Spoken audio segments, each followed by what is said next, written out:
249. That's the total number of cases that required Narcan, according to Dougherty County EMS.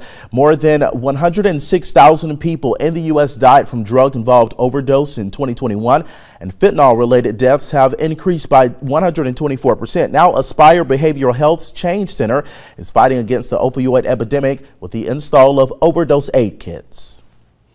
You want to call 911. You want to place them on a hard, flat surface, tilt their head back because it is a nasal spray, and you simply press this red button into their, which would administer the medication into their nostrils. The Change Center, a peer-led and directed program that offers natural support for individuals with substance use disorder, is now offering a new life-saving method.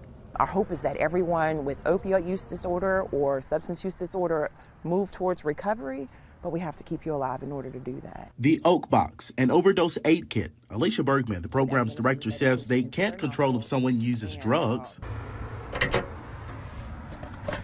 But what we can control, or what we can help with, is saving their life.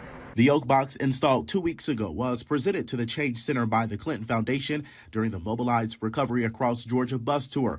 Bergman says their goal is to ensure people have the resources that are needed at all times. It not only offers Narcan, but other resources for those battling with substance use disorder, including fentanyl testing strips, rescue breathing masks, and recovery resource information. We know that we can't do this by ourselves, and we always need support. And sometimes we don't even know where to go to look for that support.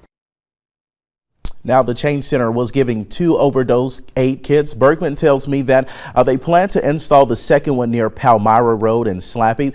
They're also looking to purchase more Oak boxes to go around the city in high-risk areas.